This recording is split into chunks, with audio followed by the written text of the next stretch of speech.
여러분 안녕하세요. 기간조입니다. 기호보입니다.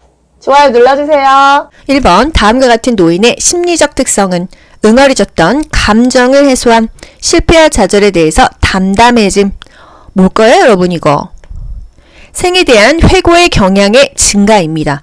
의존성의 증가, 내향성의 증가, 경계성의 증가, 우울증 경향의 증가. 이거 다 맞는 것 같은데? 심리적인 특성 다 맞는 것입니다. 원래는 증가하냐 감소하냐 많이 물어봤었는데요.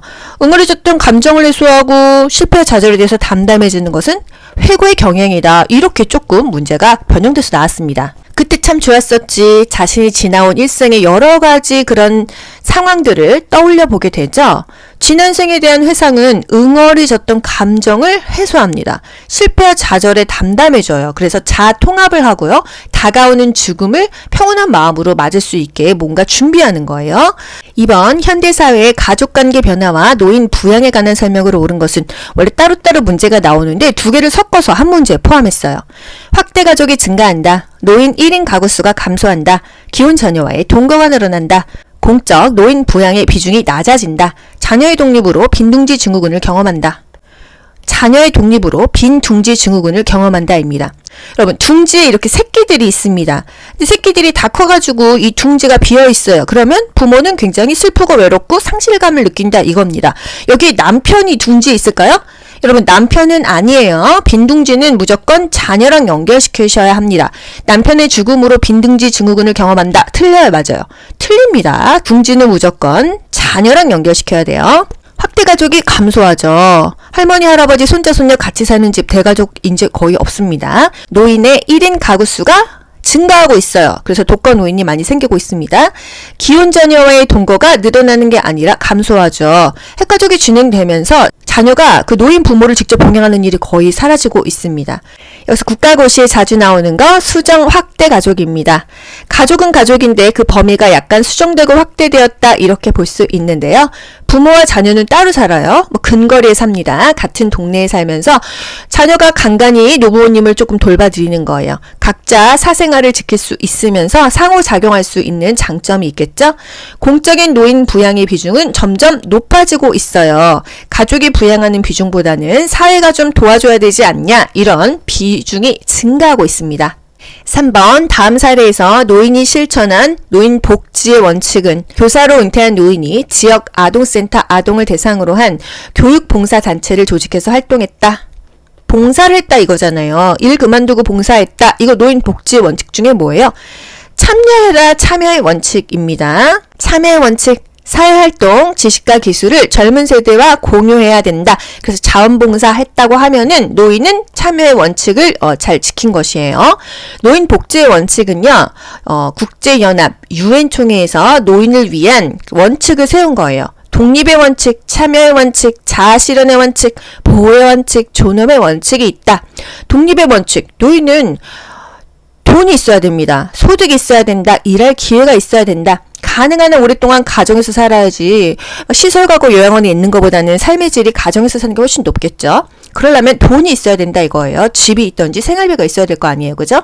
참여의 원칙, 일 그만뒀어도 자원봉사라도 해라. 자아실현의 원칙, 남아있는 시간 동안 어떻게 살아야겠어요? 자기 개발도 하고 여가 생활도 즐길 수 있어야 된다. 보호의 원칙, 인권도 있어야 되고 자유도 누릴 수 있어야 된다. 맨날 시설에 묶여 있으면 되겠습니까? 그죠? 학대로부터 자유화해야 된다. 이거는 인간의 존엄성과 연결되는 거예요. 4번 노인 장기 요양보험 등급 인정에 관한 설명으로 옳은 것은 장기요양 인정은 지방자치단체에 신청한다. 장기요양 인정 점수에 따라 8등급으로 나뉜다. 국민건강보험공단은 장기요양 인정조사표에 따라 작성된 조사 결과서를 등급판정위원회에 제출한다. 보건복지부는 1차 장기요양 등급 판정을 심의하여 최종 판정한다. 노인성 질병 대상자는 의사소견서 없이 장기 요양 등급을 판정받는다. 여러분이 정말 어려워하는 문제 중에 하나죠. 그죠? 요런 거는 아닌 것을 X 그으면서 답을 찾아보세요. 일단 노인 장기 요양 보험 등급 인정에 관한 설명이죠.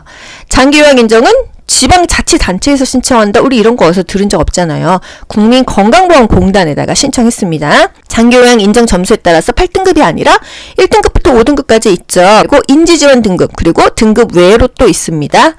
국민건강보험공단은 장기요양 인정조사표에 따라서 작성된 조사 결과서를 등급판정위원회에 제출한다. 틀린 거 없어요. 보건복지부는 1차 장기요양 등급판정을 심의해서 판정하나요? 국민건강보험공단은 조사 결과를 토대로 등급을 판정합니다. 노인성 질병 대상자는 의사소견서가 없는 게 아니라 필요하죠. 그렇게 해서 등급을 받는다. 5번 가족이 부득이한 사유로 노인을 돌보기 어려울 때 일정 기간 하면은 딱 나옵니다. 일정 기간 입소시켜서 서비스를 지원하는 장기요양급여는 일정 기간 하면은 이 기간의 기를 딱 빼요. 그래서 단기 보호 이렇게 가는 거예요. 만약에 여기 주야간 보호가 있었을 때 여러분 또 헷갈리실 수 있는데요. 주야간 보호는요. 일정 시간입니다. 시간 아침 9시부터 오후 5시나 6시까지라고 한다면 이거는 주야간 보호예요. 하지만 아들이 만약에 해외 출장 일주일 잡혔어. 그래서 장기요양 급여를 받을 때 일정 기간 동안은 엄마를 입소시켜야 돼. 그랬을 때는 단기 보호에 맡기는 겁니다. 단기 보호, 방문 목욕, 방문 요양, 기타 재가급여, 주야간 보호 다 재가급여죠. 6번 장기요양 기관이 청구한 급여 비용을 심사하고 지급하는 기관은 어디죠? 공단이에요. 공단. 여러분 앞자리가 외우기 힘드시면 뒷자리를 보세요. 국민건강보험공단에서 이제 장기요양 기관이 뭐예요? 예를 들어서 요양원이라고 하자고요. 요양원이 대상자 이제 한 달 돌보고 돈 받아야 될 거 아니에요. 왜? 본인 부담금은 20%야. 시설이니까. 나라에서 20% 대줬어. 그럼 나머지 60% 어디다 받아요? 공단에다 신청을 해서 받아야 될 거 아니에요? 그래서 비용을 심사하고 이 공단에서 지급을 한다. 7번 요양보호 서비스에 대한 지식과 기술로 대상자의 불편함을 경감하는 요양보호사의 역할은 어떻게 해야 대상자를 편안하게 해주냐 이거죠? 일단 수발을 잘 들어야 됩니다. 숙련된 수발자. 요양보호사의 역할. 숙련된 요양보호 서비스를 지원해야 된다. 숙련된 수발자의 역할이죠. 또 대상자가 잘 전달 못하니까 대신해서 정보를 전달해 줍니다. 가족, 시설장, 관리 책임자, 간호사, 의료기관, 의료진에게 대상자의 상태를 전달하는 정보의 전달자. 대상자가 어디가 아픈지, 약은 잘 먹는지, 갑자기 호흡이나 맥박이 떨어지거나 하지는 않는지 변화를 살핀다. 관찰자의 역할이죠. 편들어주고 지지해준다 하면은 옹호자의 역할이에요. 8번 다음에서 파악할 수 있는 노인의 학대 유형은 종교 활동 참여를 방해한다. 집안 경조사에 참여시키지 않는다. 뭐죠 여러분? 정서적 학대 딱 아실 수 있으시죠? 9번 노인 학대 문제를 해결하기 위한 유관기관과 역할을 바르게 연결한 것은 유관기관이 뭐죠? 관련이 있는 기관이에요. 노인 학대 문제는 어디서 여러분 보기 볼 거 있어요? 노인보호 전문기관입니다. 그쵸? 학대 사례를 신고 접수받는다는 거. 노인보호 전문기관, 학대받는 노인을 법적으로 신고하는 기관이다.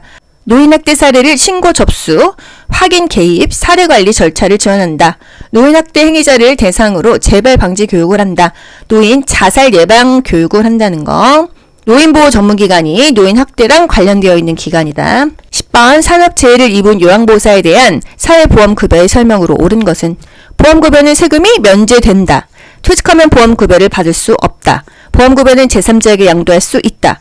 사업장에 폐쇄하면 보험급여를 청구할 수가 없다. 보험급여의 수급관리 유효기간은 1년 미만이다. 정답, 보험급여는 세금이 면제된다 입니다. 퇴직하면 보험급여 받을 수 없나요? 퇴직하거나 사업장에 부도 폐업 시 지급에는 지장을 받지 않는다 그랬어요. 보험급여는 제3자에게 양도할 수가 없습니다. 산재보험급여는 양도 안 되고 압류 안 된다. 채권자가 건드릴 수가 없다. 사업장이 폐업하면 보험급여를 청구할 수가 없을까요? 부도에도 폐업돼도 받을 수가 있다. 보험급여의 수급관리 유효기간은 1년이 아니고요. 3년에서 5년간 유효하다. 11번 다음 중에서 시각적 성희롱에 해당하는 것은 밀착한다, 묻는다, 자주 한다, 노출한다, 말한다. 서술만 봐도 사실 나옵니다. 시각적, 눈을 버리는 거죠? 노출한다, 요거 아니겠어요? 그죠? 신체 부위를 밀착하는 것은 육체적인 성희롱이죠. 성경험 유무를 묻는다, 말로 하는 거죠. 언어적 성희롱. 음란한 농담, 언어적 성희롱이죠. 통화할 때 성적인 내용을 말한다, 언어적 성희롱입니다. 스킨십이 닿는 거 육체적 성희롱, 말로 하는 거 언어적 성희롱, 눈 버리게 하는 거 시각적 성희롱이에요. 12번 가족이 본인 부담금 할인을 요구할 때 어떻게 해요? 그거 불법이에요. 안 돼요. 이렇게 말하는 거죠. 위법이라고 설명한다.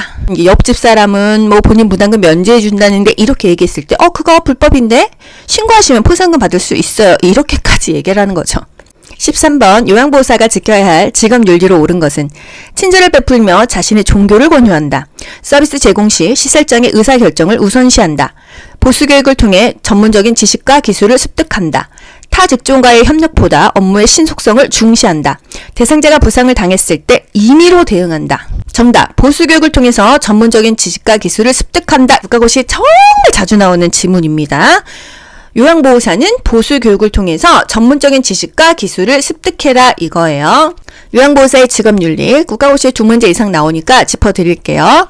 업무 수행에 필요한 지식을 습득한다. 전문 지식과 기술을 습득한다. 지식과 기술을 지속적으로 습득한다. 말만 조금 달라지고 다 똑같이 지식과 기술을 습득한다 입니다. 개인정보 비밀로 유지해라. 항상 대상자의 의견을 물어라. 개인의 선호를 인정하고 나의 행동이 모든 요양보호사를 대표한다. 정확하게 기록해라. 요양보호사와 대상자는 대등한 관계이다. 14번 다음 상황에서 요양보호사가 적절하게 반응한 것은 보호자가 상품권을 건네면서 그동안 저희 어머니 돌봐주셔서 감사합니다. 시설장님께 전달해드리겠습니다. 고맙습니다. 동료와 나눠서 쓸게요. 죄송합니다만 감사한 마음만 받을게요. 이게 바로 교양이에요. 근데 보통은 현실에서 많이 받기도 합니다.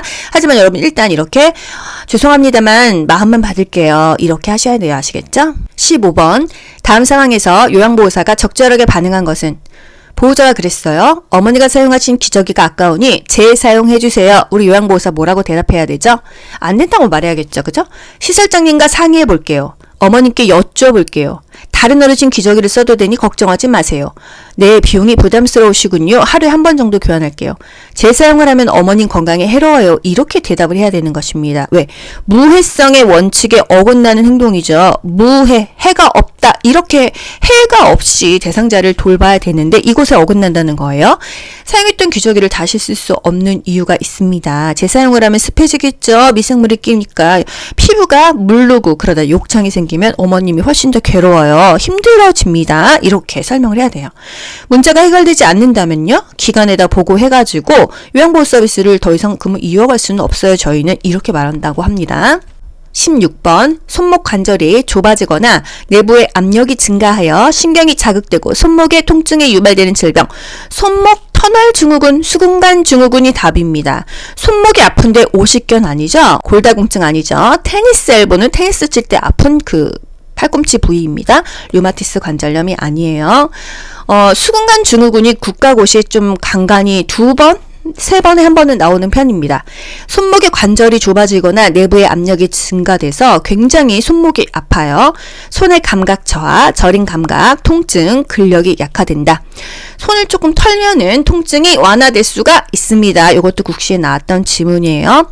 내가 수근관 증후군인지 아닌지 어떻게 알아? 이렇게 사진처럼 손등을 맞대고 1분 동안 있어 봤을 때 손끝이 저리고 아프다면은 수근관 증후군일 수 있겠다. 이 검사가 팔렌 검사입니다. 이것도 전 국시에 나왔다는 거예요.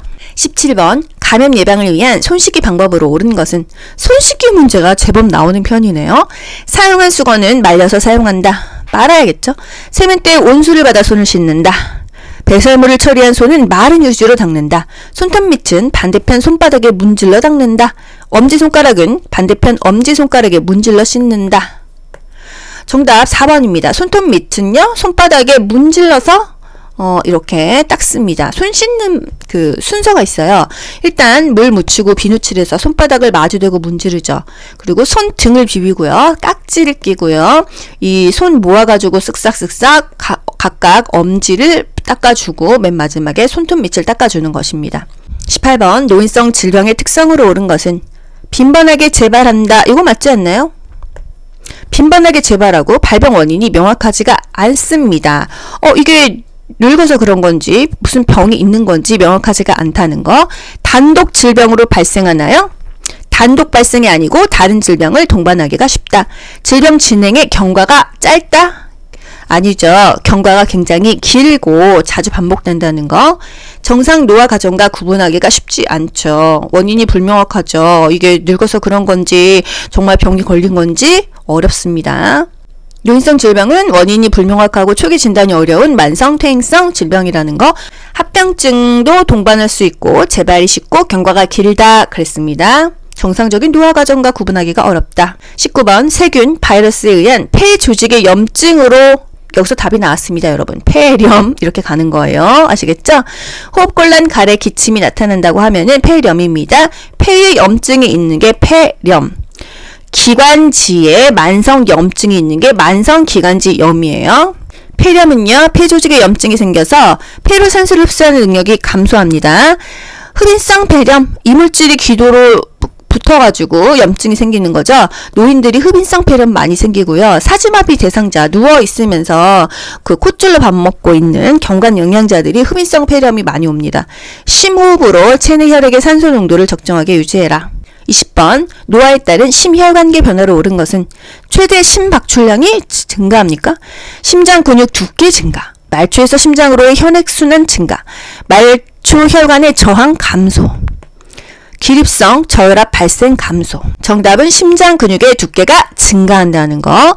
최대 심박출량은 감소합니다. 또 말초에서 심장으로 혈액순환은 감소하고 말초 혈관의 저항이 뭐죠? 이게 혈압이 높아진다, 고혈압이다, 증가한다 그랬어요.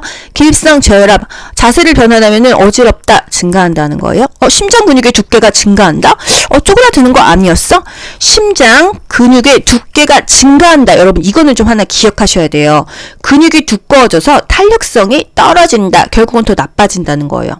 심장 근육이 두꺼워져서 둔해진다. 탄력성이 떨어진다. 이렇게 기억하자고요. 최대 심박출량은 감소하고 심장 근육이 두꺼워져서 탄력성이 떨어지고 혈액순환도 감소하고 앉았다 일어났다 하는 체위 변화에 기립성 저혈압이 발생한다는 거. 정맥의 약화로 하지 부종과 정맥류, 항문에는 치질이 생긴다. 21번 퇴행성 관절염 대상자를 돕는 방법으로 옳은 것은 저잔여 시기를 제공한다. 항생제를 복용하게 한다. 평평한 흙길에서 걷기 운동을 하게 한다. 관절염 부위 지속적으로 부목을 대어준다. 뼈 생성을 촉진하기 위해 소량의 음주를 하게 한다. 정답은요? 걷기 운동이다. 퇴행성 관절염이면 원래는 뭐죠? 수영하고 연결이 됩니다. 퇴행성 관절염은요, 원래는 수영이 좋다. 체중을 부과하지 않는 운동이 더 좋다고 했어요. 그런데 걷기가 안 되는 건 아니라 그랬어요. 원래는 걷기 하면은 골다공증에는 걷기가 좋다. 그래서 체중을 부하해서 근력을 키우는 운동이 좋다 했습니다. 하지만 걷는 것은 관절염이든 골다공증이든 다 좋기는 하는 공통 분모다 했습니다. 그래서 관절염, 걷기 아니고 수영인데 이렇게 생각하시는 분도 있지만요. 항상 국가고시는 보기 5개 중에서 가장 정답에 근접한 것을 찾으셔야 돼요. 저잔여 시기, 이거는 대장암 아니에요. 대장암은 잔여 시기를 먹어라. 왜? 저잔여 시기를 먹어서 생겼으니까. 잔여 시기와 저잔여 시기 여러분 아직도 구분 못 하시는 분 계신가요? 잔여 시기가 뭐예요? 섬유소, 섬유질이 많은 음식이 잔여식이다. 이렇게 기억하시면 됩니다. 뭔가 잔여물이 많이 남는 거 이렇게 그냥 연결하세요. 저잔여시기를 제공한다가 아니라 잔여시기를 제공하는 거는 대잔여시기 대장암이었고요. 항생제를 복용하나요? 평평한 흙길에서 걷기 운동을 한다. 이건 뭐 나쁜 건 아니야. 관절염 부위에 지속적으로 부목을 대준다. 부목은 골절됐을 때 되죠. 뼈 생성을 촉진하기 위해서 소량의 음주를 합니까? 뼈마디 더 쓰시죠? 차라리 뭐 칼슘이나 비타민 D를 먹는 게 더 좋겠습니다. 관절에 부담을 주지 않는 운동은 수영, 체조, 평평한 흙길 걷기, 이게 교과서에 나와 있어요.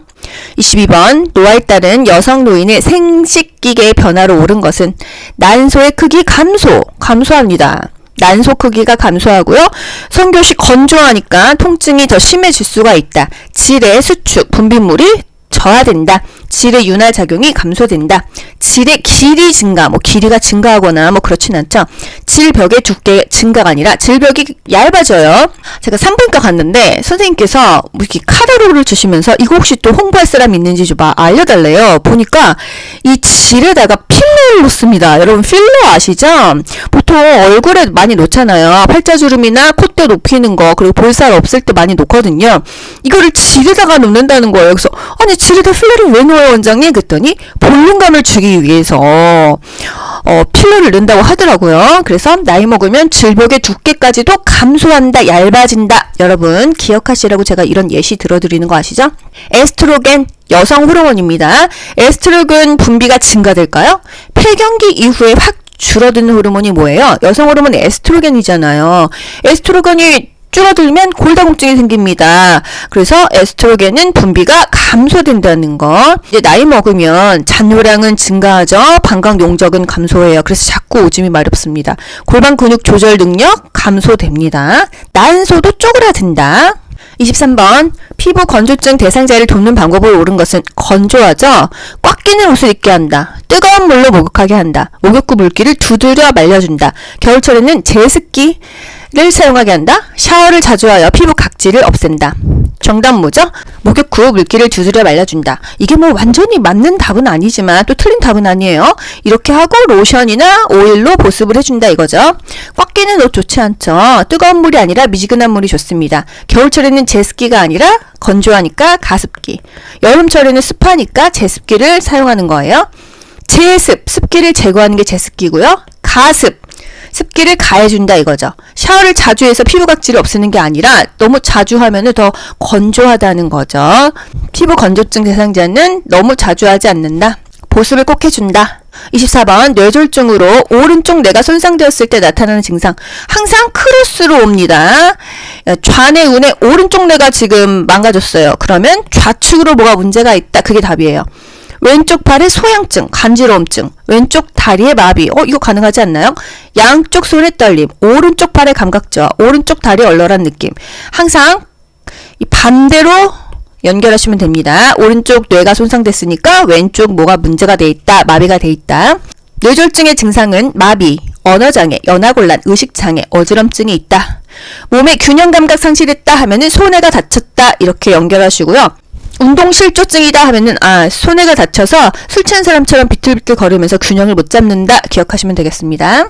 25번 노화에 따른 청각계 변화에 관한 설명으로 옳은 것은 고막이 얇아진다, 이관이 좁아진다, 외이도가 습해진다, 평형 감각이 향상된다, 귓바퀴의 연골이 위축된다. 좀 어렵죠?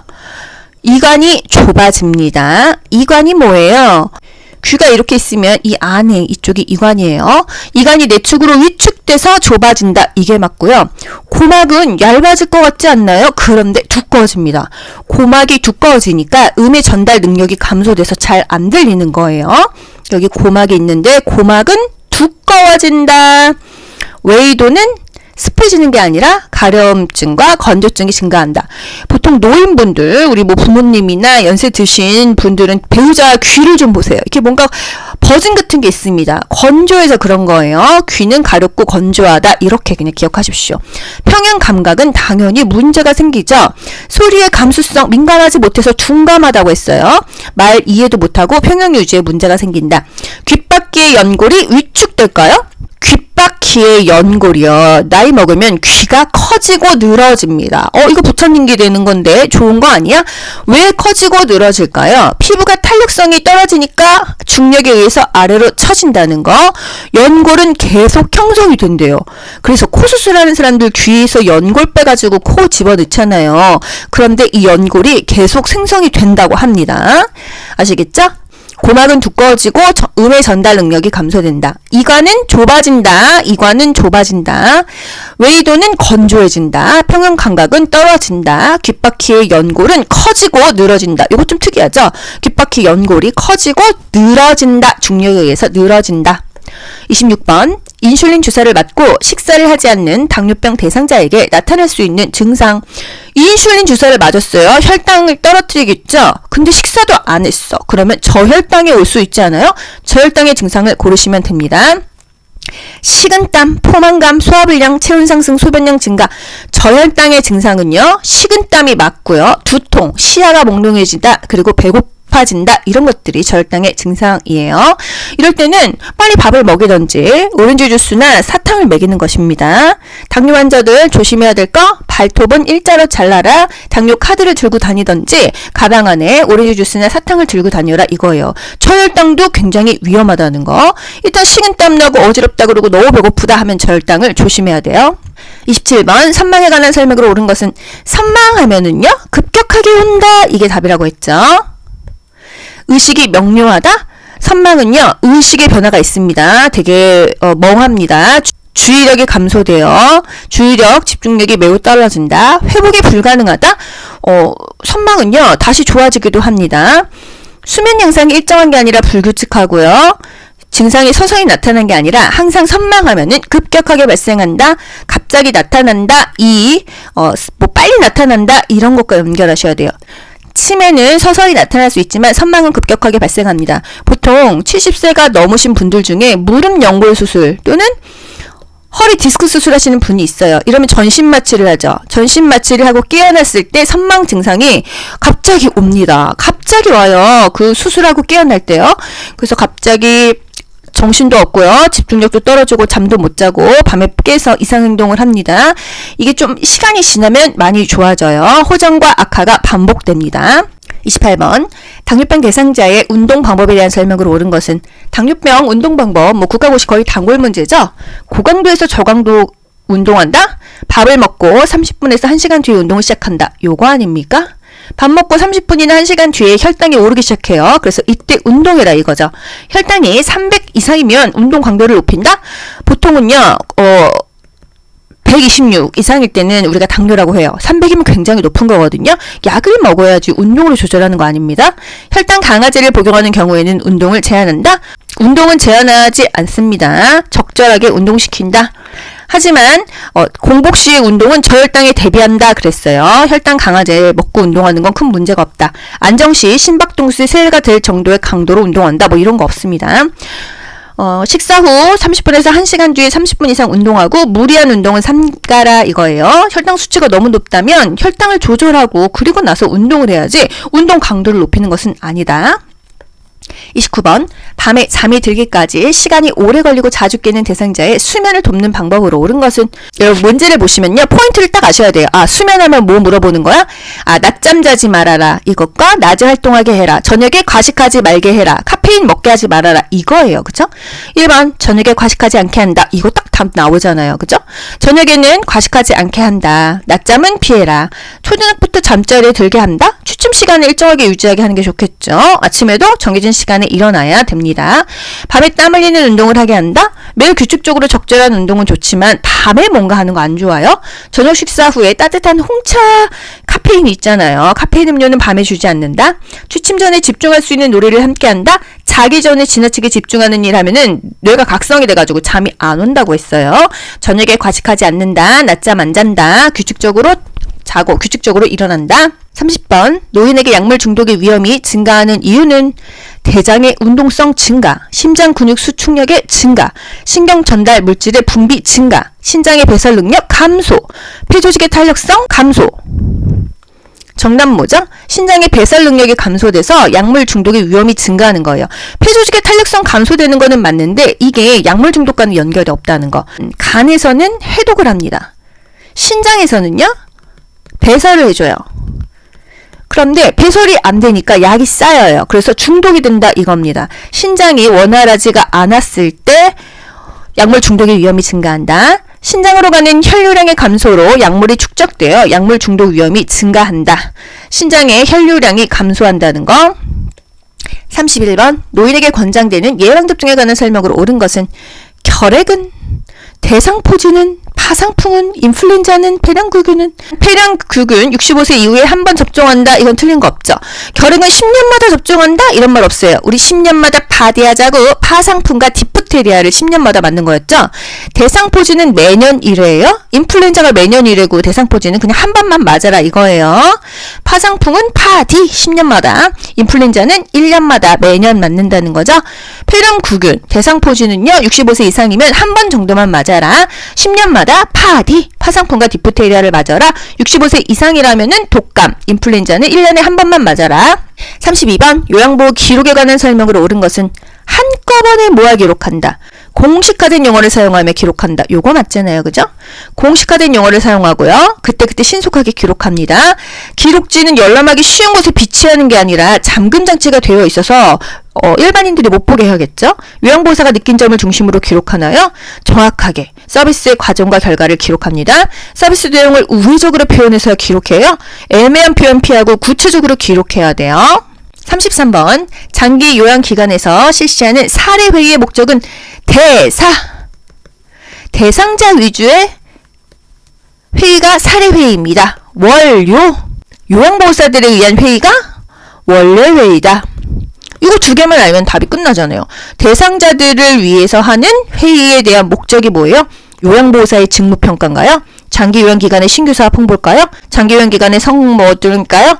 이런 거 다 쓸데없는 얘기죠. 서비스 계획의 타당성 검토와 조정. 서비스 계획의 타당성 검토와 조정. 대상자의 서비스 계획의 타당성 검토와 조정. 맞는 것 같아? 요양보호사의 복리. 요양보호사는 원래회의라고 했죠. 대상자 위주의 회의, 사례회의에는 서비스 계획의 타당성 검토와 조정, 대상자에게 어떤 좋은 서비스를 할까? 이런 회의가 되겠어요. 34번 임종 적응 단계 중 분노 단계에서 일반적으로 나타나는 특징은 임종의 적응 단계, 부분협, 우수, 부정, 분노, 타협, 협상, 우울, 수용 요 단계라고 했어요. 자신의 근심과 슬픔을 표현한다? 우울이죠. 상황을 체념하고 마지막을 준비한다? 수용이죠. 삶을 조금이라도 연장되기를 바란다? 협상이에요. 건강이 다시 회복될 수 있다고 믿는다? 뭔가 부정하고 싶죠. 주변 사람들에게 불평을 하면서 관심을 끈다? 요게 바로 분노입니다. 아시겠죠? 왜 하필 나야? 왜 지금이야? 왜 이런 일이 나에게 생기는 거야? 이렇게 불평하면서 관심을 끄는 것이 바로 분노 단계라고 합니다. 부분협 우수, 부정. 아니야, 나는 믿을 수가 없어. 다른 병원 가서 내가 암인지 다시 한번 확인해 봐야겠어. 분노. 왜 나야? 왜 지금이야? 왜 나한테 이런 일이 생기는 거야? 타협. 우리 막내딸 시집갈 때까지만이라도 살게 해주세요. 우울. 더 이상 말하지 않습니다. 수용. 나는 지쳤어. 그냥 체념하고 받아들이는 거예요. 35번 임종 대상자의 가족을 돕는 방법으로 옳은 것은 곧 괜찮아질 거라며 위로한다. 고인의 유품을 알아서 정리한다. 가족의 태도와 행동을 판단하여 돕는다. 가족이 스스로 감정을 표현하도록 지지한다. 요거 답 맞죠? 슬픔을 표현하도록 돕는다. 곧 괜찮아질 거예요. 이렇게 위로하는 게 아니라 그냥 함께 있어줍니다. 고인의 유품은 알아서 정리하는 게 아니고요. 그 소유물의 목록을 만들어 놓습니다. 가족의 태도와 행동은 판단하지 말고 중립적인 자세를 유지합니다. 장례식장에서 가족과 함께 문상객을 맞는다? 이거는 보람상조죠. 장례식이나 장지에 가는 일은 요양보호사는 삼가합니다. 참석하지 않습니다. 좀 야속할 수는 있지만요. 장례식을 일일이 다 다니게 되면 요양보호사 너무 힘들잖아요. 그죠? 36번 거동이 불편한 대상자의 식사를 돕는 방법으로 옳은 것은 1번 팔꿈치가 식탁에 닿지 않게 한다. 2번 등받이가 없는 의자에 깊숙이 앉게 한다. 3번 발바닥이 바닥에 닿도록 의자 높이를 조절한다. 4번 대상자의 가슴 위치로 식탁 상판의 높이를 조절한다. 5번 휠체어에 앉아서 식사할 때는 식탁과 충분한 간격을 둔다. 정답요. 3번이죠. 발바닥이 바닥에 닿도록 의자 높이를 조절한다. 발바닥도 닿고 또 의자 안쪽으로 깊숙하게 앉게 하는 것이 안정적이겠어요. 1번 왜 틀렸을까요? 팔꿈치가 식탁에 닿지 않게 한다. 우리가 식사 예절로는 팔꿈치 안 올리지만요. 불편한 대상자입니다. 뭔가 안정적으로 의지할 수 있는 곳은 다 의지해야 돼요. 의자에 깊숙이 앉게 하죠. 식탁에 팔꿈치 올리도록 합니다. 2번은요. 등받이가 없는 의자에 깊숙이 앉게 하나요? 등받이도 있고 팔 받침도 있고 좌우 균형을 잡을 수 있는 안전한 자세가 좋다. 4번 대상자의 가슴 위치로 아니죠? 좀 낮다고 했어요. 배꼽까지 내립니다. 식탁은 대상자의 배꼽 높이이다. 5번 휠체어에 앉아서 식사할 때는 식탁과 충분한 간격을 두는 게 아니라 가까이 붙이죠. 깊숙하게 당기죠. 팔은 편안한 자세, 팔꿈치마저 올려라 이거예요. 37번 스스로 음식을 먹을 수 있는 치매 대상자의 식사를 돕는 방법으로 옳은 것은 1번 투명한 유리 접시에 음식을 담아준다. 2번 식전에 사탕을 제공하여 식욕을 돋군다. 3번 무게감 있는 숟가락을 사용하게 한다. 4번 소금이나 간장을 식탁 위에 두고 사용하게 한다. 5번 식사 시간에 졸려 하더라도 제 시간에 먹게 한다. 답 나오죠? 정답은요? 3번 무게감 있는 숟가락을 사용하게 한다. 이유가요. 치매 대상자는 말기쯤 되면 본인이 하고 있는 행위를 잊어먹습니다. 밥을 먹고 있는데 내가 지금 뭐 하고 있는지 멍 때린단 말이에요. 가슴 아프죠. 그래서 숟가락이 조금 무거우면 내가 밥 먹는 거 잊어버렸다 하더라도 내가 손에 무거운 걸 들고 있어. 이게 뭐지? 아, 숟가락이구나. 밥 먹어야지. 이렇게 인지를 할 수 있다 이거예요. 1번 투명한 유리 접시에 음식을 담아준다. 우리 뭐보다 뭐가 좋다 그랬어요? 헷갈리니까 하나만 기억하자고요. 유리보다는 색깔 있는 플라스틱 제품이 좋다고 했어요. 왜? 입맛을 돋구니까. 유리는 그리고 치매 대상자가 깨트릴 수도 있으니까 위험하다 이래서 X 하시면 됩니다. 유리 접시보다는 플라스틱이 좋다. 식전에 사탕을 제공해서 식욕을 돋웁니까? 사탕, 땅콩, 팝콘 이런 것들은요. 질식의 위험이 있기 때문에 삼가합니다. 왜? 씹는 행위까지 잊어버릴 수 있어요. 그래서 이렇게 자잘한 음식들은 삼가하고요. 식욕을 돋구려면은 물을 마시던지 국을 먼저 좀 떠먹이면 되겠죠. 4번 소금이나 간장을 식탁 위에 두면은 이게 뭔 줄 몰라서 먹게 되니까 피합니다.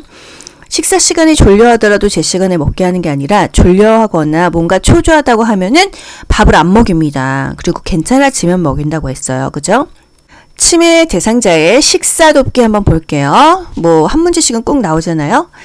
뭐보다 뭐를 사용한다? 결국적으로 사용하는 것을 기억하세요. 접시보다, 평평한 접시보다는 사발, 약간 이렇게 오목해서 잘 흘리지 않는 사발을 사용한다 이거예요. 플라스틱 제품을 사용하죠. 유리그릇보다는요. 살에 자주 걸린다고 하면은 너무 묽은 거는 오히려 살에 걸리니까 걸쭉한 액체 음식을 제공합니다.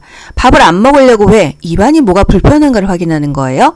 상처가 있는지, 틀니가 안 맞는지, 약 먹고 부작용 때문에 밥을 안 먹는지에 대해서 우리가 관찰자의 역할을 해줘야 됩니다. 졸려하거나 초조하다면은요. 식사를 제공하지 않는다예요. 그리고 옷을 입을 때 싫다고 하면은요. 목욕할 때 갈아입힌다. 바로 하지 않는다는 거예요. 그런데 대상자가 거부해도 바로 해야 되는 것은 뭐가 있었어요? 구강간호. 양치질은 바로바로 시켰잖아요. 그죠? 씹는 행위를 잊어버린 대상자에게는 갈아서 제공한다. 씹는 걸 잊어버렸으면은 씹는 역할을 대신 해줘야겠죠. 음식을 갑니다. 갈아서 제공합니다. 씹는 게 불편하다면요. 이가 아플 수 있잖아요. 그랬을 때는 갈아서 제공을 한다. 식사 전 미리 음식의 온도를 확인한다. 우리 애기들한테 음식 줄 때 어떻게 해요? 호호 시켜서 주죠. 치매 대상자도 마찬가지라고 생각하시면 되겠습니다. 앞치마를 입힙니까? 턱바지를 입힙니까? 옷을 버릴 수 있기 때문에 앞치마를 입히는 거예요. 약간 무거운 숟가락을 쥐어줘서 본인이 밥을 먹고 있다는 사실까지도 잊어먹지 않도록 해준다고 했고요. 생선가시 미리 발라놓습니다. 식탁에 앉으면 바로 밥 먹을 수 있도록 미리 다 세팅해놓고 불러야 되는 거예요. 하나하나 왔다 갔다 하다가는 딜 수도 있고요. 또 문제가 될 수 있기 때문이죠. 38번 경관 영향력을 제공할 때 대상자의 상체를 높이고 오른쪽으로 비스듬히 눕히는 이유는 경관 영향이 뭐예요? 우리 콧줄로 밥 먹이는 거죠? 이때 대상자의 상체를 좀 높입니다. 그리고 오른쪽으로 눕혀요. 이 이유가 뭘까요? 1번 비위관이 새지 않도록 하기 위해서, 2번 영양액의 주입 속도를 조절하기 위해서, 3번 대상자가 비위관을 빼지 못하게 하기 위해서, 4번 영양액의 기도로 역류할 가능성을 줄이기 위해서, 5번 영양액의 온도를 유지하기 위해서. 정답은요. 역류 가능성을 줄이기 위해서입니다. 위의 모양이 왼쪽으로 기울어져 있어요. 그래서 반대쪽 오른쪽으로 누우면은요. 역류 가능성이 줄어들고 또 이 중력에 의해서 영양액이 밑으로 잘 흘러내려간다. 오른쪽으로 눕히는 이유는 역류 방지를 위해서입니다. 39번 처방된 알약의 개수가 많은 대상자의 복약을 돕는 방법으로 옳은 것은 물에 녹인 후 제공한다. 알약을 쪼개서 제공한다. 갈아서 가루로 제공한다. 약에 꿀을 섞어서 제공한다. 알약을 두세 번 나누어 먹게 한다. 요건 좀 쉽죠? 알약을 두세 번 나누어 먹게 합니다. 개수가 너무 많아요. 막 개수가 6개씩 돼요. 그럼 뭐 2개씩 3번 먹이거나 3개, 2-3개 이렇게 먹이면 되겠습니다. 녹인다, 쪼갠다, 가루로 한다. 이렇게 임의로 쪼개거나 가루를 내면 된다, 안 된다? 안 됩니다. 반드시 의료진에게 문의하고 지시를 따라야 돼요. 약의 농도가요. 알약 같은 경우 24시간 동안 서서히 계속 그 시간 간격으로 농도를 유지해야 되는데 가루를 내거나 쪼개면은 이게 24시간 이 균일한 농도로 가는 게 아니라 갑자기 확 빨라지겠죠. 혈압약인 경우에 가론에서 먹였으면요.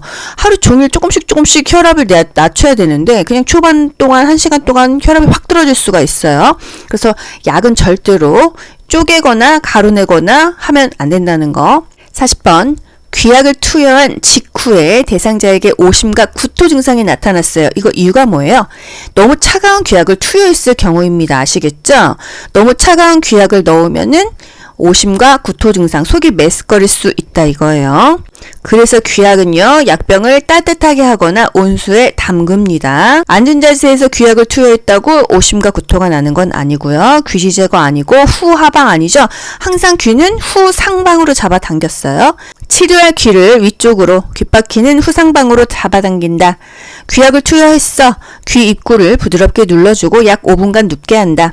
작은 솜을 귀에 느슨하게 끼워 놓는다. 몇 분간? 한 20분 정도. 양쪽 귀에 귀약을 넣을 때 한쪽 귀에 약 넣고 5분 동안 같은 자세로 있게 한 다음에 또 다른 쪽 귀에 약 넣고 5분 정도 같은 자세에 있게 한다 이거예요. 41번. 편마비 대상자의 화장실 이용을 돕는 방법으로 옳은 것은 건강한 쪽에 서서 이동을 돕는다. 이동하기에 편리한 슬리퍼를 신긴다. 마비된 쪽으로 안전 손잡이를 잡게 한다. 화장실 바닥에 미끄럼 방지 매트를 깔아준다. 배설 중에 도움을 요청할 수 있도록 화장실 문을 열어둔다. 정답요? 화장실 바닥에 미끄럼 방지를 매트를 깔아준다. 이거는 뭐 좋죠. 건강한 쪽에서 이동을 돕는 게 아니라 항상 불편한 쪽을 지지해주고 건강한 쪽은 대상자 스스로 건강한 쪽을 활용하라고 했어요. 잔존 능력을 유지하는 것이 굉장히 중요하다. 슬리퍼는 아무래도 넘어지겠죠. 화장실은 밝은 게 좋다. 바닥엔 물기가 없어야지 안 넘어진다. 미끄럼 방지 신발을 놓는다. 마비된 쪽으로 안전 손잡이 잡아요. 항상 건강한 쪽으로 잡습니다. 휠체어도 건강한 쪽으로 대주죠. 이동 변기도 건강한 쪽으로 대주죠. 항상 대상자의 건강한 쪽을 활용할 수 있게 합니다. 5번 배설 중에 도움을 요청할 수 있도록 화장실 문을 열어둔다. 프라이버시 때문에 문은 닫아두어도 되는데 중간중간 상태를 확인하라고 했어요. 볼일 잘 보고 계시죠? 저 밖에 있어요. 뭐 이런 식으로 계속 말을 걸어줍니다. 42번 거동 불편한 대상자의 침상 배설을 돕는 방법으로 옳은 것은 침대에서 배설을 하는 거죠. 주변을 조용하게 해준다. 배변 후에 따뜻한 물티슈로 뒤에서 앞으로 닦아준다. 둔부에 약간의 수분을 남겨 피부 건조를 예방한다. 변위를 호소하면 2번 참게 한 후 변기를 대어준다. 5번 배설 후에 무릎 덮개를 걷어내고 침상머리를 낮춘다.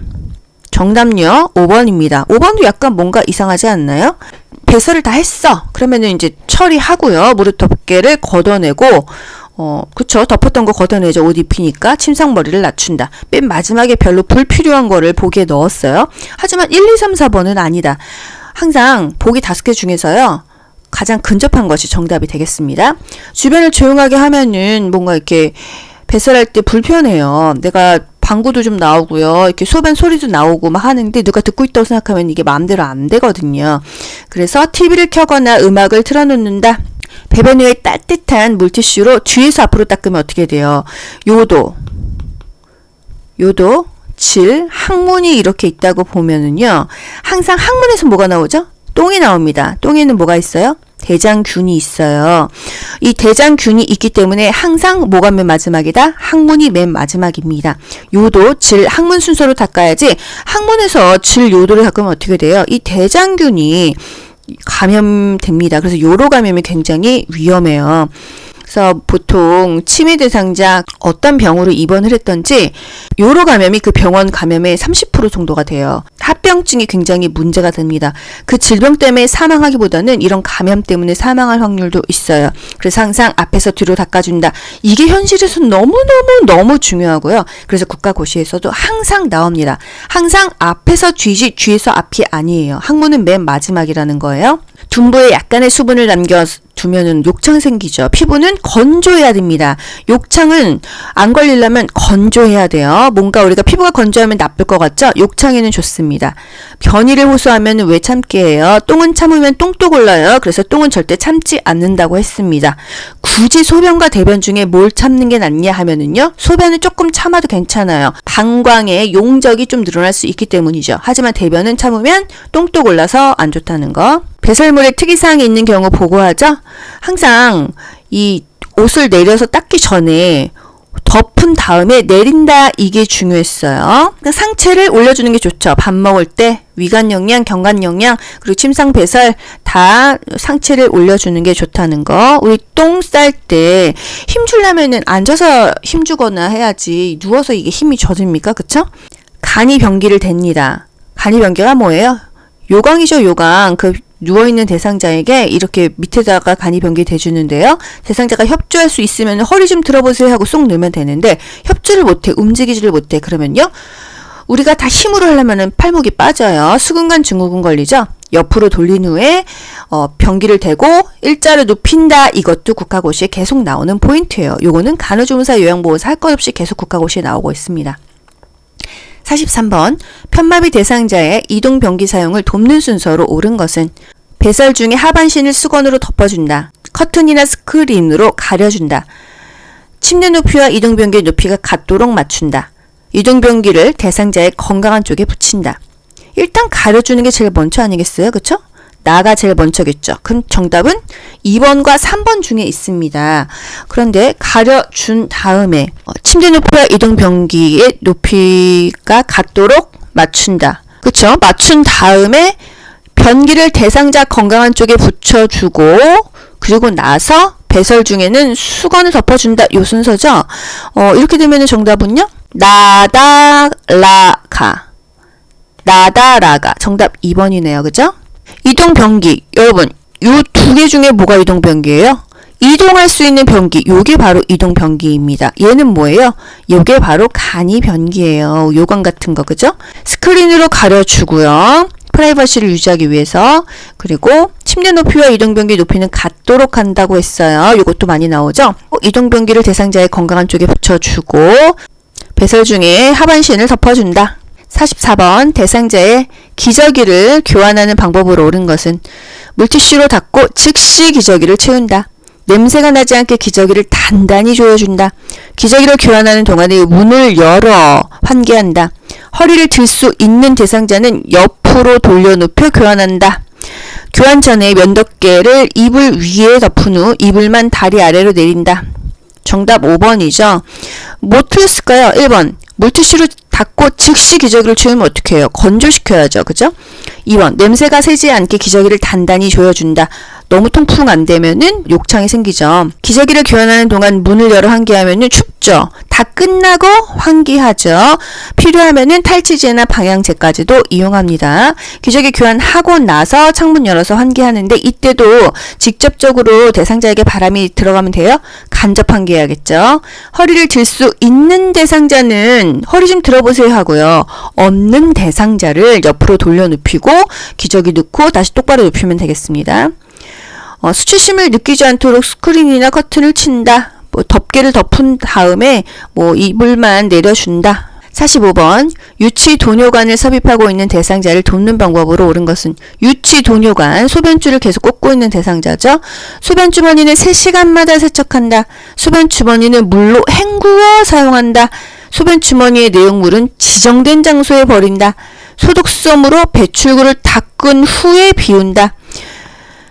아랫배에 팽만감을 호소하면 소변 주머니를 교체한다. 지정된 장소에 버린다. 소변 주머니 변기통에 버리면 되겠죠. 소변 주머니는 2시간마다 세척하는 게 아니고요. 보통 2-3시간마다 확인하죠. 소변 주머니는 원래 세척은 하지 않았어요. 소변을 비워준다. 이 표현이 더 적합하겠습니다. 소변 주머니는 물로 헹구어 사용했어요. 그냥 소변 버리고 나서 어떻게 했어요? 이 배출구 뚜껑 닫은 다음에 알콜솜으로 닦았잖아요. 그죠? 이 안에는 헹구지 않았다. 어차피 배설물이 오염된 것입니다. 이거 뭐 안 헹군다고 깨끗해지지 않는다 이거죠. 소독솜으로 배출구를 닦은 후에 비우는 게 아니라 비우고 나서 닦아주는 거예요. 아랫배에 팽만감을 호소하면 어떻게 해요? 이 지금 관이 꺾이거나 눌렸는지를 봅니다. 아시겠죠? 소변이 안 빠지면 배가 아픈 거니까요. 46번 의치의 변형을 막을 수 있는 방법으로 옳은 것은 변형 방지는 어떻게 해야 될까요? 물에 담근다 이런 게 답이 되겠죠. 의치를 소독할 때는 표백지에 담근다. 의치를 흐르는 물로 닦은 후 베타딘으로 소독한다. 의치를 주방세제로 씻은 후 뜨거운 물로 소독한다. 전체 의치인 경우 뚜껑이 있고 물이 담긴 용기에 넣어 보관한다. 의치를 끼우기 전 전자레인지에 데워서 사용한다. 정답요. 물에 담근다 이거예요. 변형을 막으려면은 물에 담가서 보관하죠. 분실을 방지하려면은요. 일정한 장소에 보관하죠. 의치를 소독할 때는 표백제에 담그는 게 아니고요. 의치 세정제나 물이 담긴 용기에 보관하면 됩니다. 의치를 흐르는 물로 닦은 후 베타딘으로 소독한다. 여러분 베타딘이 뭐예요? 우리 상처 났을 때 바르는 그 요오도 있잖아요. 소독약 그게 바로 베타딘입니다. 색깔 있는 거. 의치를 주방세제로 씻은 후 뜨거운 물로 소독한다. 의치, 틀니는요. 뜨거운 물 하면 무조건 틀려요. 왜? 틀니가 플라스틱 재질이잖아요. 그쵸? 뜨거운 물로 하면 변형이 됩니다. 틀니 비싸죠? 변형되기 때문에 틀니는 절대로 뜨거운 물로 소독하면 안 된다. 미지근한 물로 헹군다. 뭐 찬물에 담근다. 다 맞는데 뜨거운 물은 틀려요. 전체 의치라면은 뚜껑이 있고 물이 담긴 용기에 넣어 보관한다. 뭐 전체 틀리던 부분 틀리던 이렇게 물에 이 틀니가 전체적으로 담겨야지 밖으로 이렇게 삐져나오면은 이게 건조돼서 변형될 수 있기 때문이에요. 전자레인지에 데우면은 쪼그라들겠죠. 안 됩니다. 47번 두발 전용 세정제를 사용하여 머리를 감기는 방법으로 옳은 것은 물이 없을 때 두발 전용 세정제로 머리 감기죠. 세정제를 사용 후 린스로 헹군다. 세정제를 수건에 묻혀 모발에 닦아낸다. 비누와 세정제를 2대1로 섞어서 사용한다. 세정제 거품을 두피에 발라 흡수되게 한다. 세정제 사용 후에 마른 수건으로 말려 닦아준다. 정답요 5번입니다. 두발 전용 세정제는요. 물이 없는 상황에서 머리를 감기려고 할 때 씁니다. 그래서 거품을 많이 내죠. 그리고 나서 마른 수건으로 닦아 말려줘요. 물이 없는데 굳이 이 막판에 젖은 수건으로 닦는 게 아니라는 거. 세정제를 수건에 묻혀서 닦는 게 아니라 두발 전용 세정제를요. 머리에 발라서 거품 내고 마른 수건으로 닦아주는 거예요. 48번 남성 대상자의 회음부를 청결하게 하는 방법으로 옳은 것은 회음부를 뒤쪽에서 앞쪽으로 닦는다. 음경을 수건으로 잡고 피부가 겹치는 부분을 닦는다. 둔부 밑에 변기를 넣은 다음 그 아래 방수포를 깐다. 앉아서 다리를 벌리고 무릎을 세운 상태에서 닦는다. 목욕 담요를 마른 목골로 펴서 대상자의 무릎 아래를 덮는다. 이게 회음부 남자이냐 여자이냐 그겁니다. 회음부를 뒤에서 앞으로 닦는 게 아니라 앞쪽에서 뒤쪽으로 닦는 거 여자에 해당되죠. 음경을 수건으로 잡고 피부가 겹치는 부분을 닦는다. 이게 바로 남자 회음부 간호가 되겠습니다. 음경이 어디고 음낭이 어디예요? 모르시는 분들이 아마 있으실 거예요. 여기가 음낭이고요. 여기가 음경입니다. 그래서 여기를 수건으로 여기를 잡아요. 피부가 이렇게 쪼글쪼글 겹치는 부분을 닦고요. 이 음낭의 이 뒷면까지 닦아줍니다. 여기 이제 변이 묻을 수 있거든요. 그렇기 때문에 여기를 잡고 꼼꼼하게 다 닦아준다. 이게 바로 남자 회음부 간호가 되겠어요. 앉아서 다리를 벌리고 무릎을 세운 상태에서 닦는다. 이게 배횡하이죠. 무릎을 올립니다. 49번 편마비 대상자의 통목욕 돕는 방법으로 옳은 것은 통목욕 20분 또는 30분 한다 그랬죠. 그런데 통 속에 있는 시간은 5분이다. 이거 기억할게요. 목욕 직후 변기에 앉혀 대변을 보게 한다. 마비된 쪽 다리를 먼저 욕조에 넣게 한다. 욕조에 있는 시간은 3, 40분 정도로 한다. 4번 통목욕 시 몸통 회음부 다리팔을 순서로 닦는다. 5번 목욕 후 어지러움이 있는지 확인하고 물을 마시게 한다. 정답은요? 5번이죠. 목욕 후 어지러움이 있는지 확인하고 물을 마시게 하던지 뭐 따뜻한 우유, 차, 뭐 바나나 우유 이런 거 먹잖아요. 수건을 섭취하고 휴식을 취하게 한다. 이게 답이 되겠습니다. 목욕 직후 변기에 앉아 대변을 보게 하는 게 아니라 목욕하기 전, 외출 전, 또 머리 감기 전 항상 대소변을 보게 합니다. 몸이 따뜻하면은 똥도 메리고 오줌도 마렵단 말이에요. 항상 어떤 거 하기 전에 화장실 가는 거예요. 마비된 쪽다리를 먼저 욕조에 넣게 합니까? 건강한 쪽 먼저 들어가고요. 그 다음에 마비 쪽 들어가죠. 나올 때도 마찬가지로 건강한 쪽 먼저 나오는 거예요. 욕조에 있는 시간은 3, 40분 너무 길어요. 2, 30분 하고요. 전체 목욕 시간은 2, 30분이다.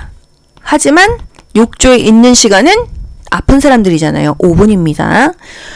여기서 간호조무사이신 분들 헷갈리시면 안 돼요. 간호조무사에서는 통목욕은 20분 한다 했어요. 하지만 요양보호사에서 나오는 대상자들은 다 아프죠. 5분만 통 속에 있는다 이거예요. 통목욕 시 순서는요. 발 먼저 넣는다 기억하세요. 발 먼저 넣고 다리 닦죠. 팔 닦고 몸통 닦고 맨 마지막에 생식기 회음부 닦는 거예요. 발 다음에 팔 다음에 몸통이고 회음부는 항상 마지막입니다. 50번 왼쪽 편마비 대상자의 바지를 갈아입힐 때 벗기는 쪽과 입히는 쪽으로 옳은 것은 벗기는 쪽은요 벗건, 입히는 쪽은요 입마건. 요거를 딱 적고 풀으셔야 돼요. 그쵸? 왼쪽 편마비 대상자예요. 건강한 쪽이 어느 쪽이에요? 오른쪽이겠죠. 그쵸? 그럼 오른쪽. 그리고 입히는 쪽, 입마건. 마비된 쪽이 어느 쪽이에요? 왼쪽 편마비니까 왼쪽. 요렇게 답을 구하시면 되겠습니다. 아시겠죠? 벗건, 입마건 이렇게 적어놓고 문제를 푸세요. 51번 누워있는 대상자를 앉혔을 때 얼굴이 창백하고 식은땀을 흘리는 경우 대처 방법. 뭔가 자세를 변환시켰는데 이상한 증상이 있다 하면 어떻게 해야 돼요? 원래 자세로 바꿔준다. 이게 답이죠. 청심환을 먹인다. 원래 자세로 다시 눕힌다. 이거 아닙니까? 차가운 물수건으로 땀을 닦아준다.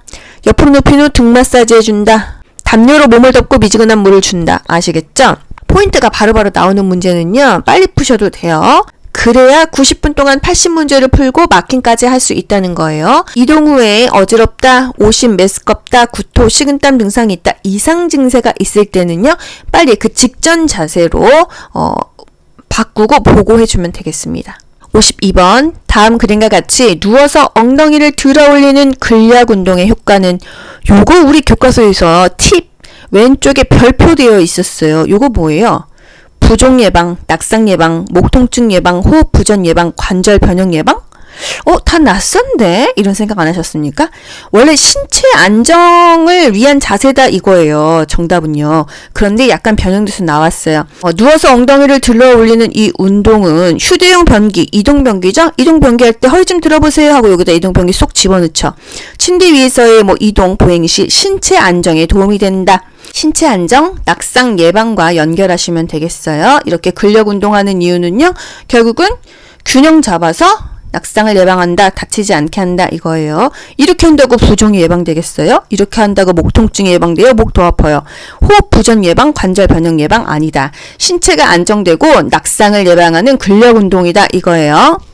53번 다음 그림과 같이 옆으로 누워있는 오른쪽 편마비 대상자를 침대에 걸터 앉을 때 지지하는 방법으로 옳은 것은 항상 체위 변경 문제는요. 여러분 뭘 보셔야 돼요?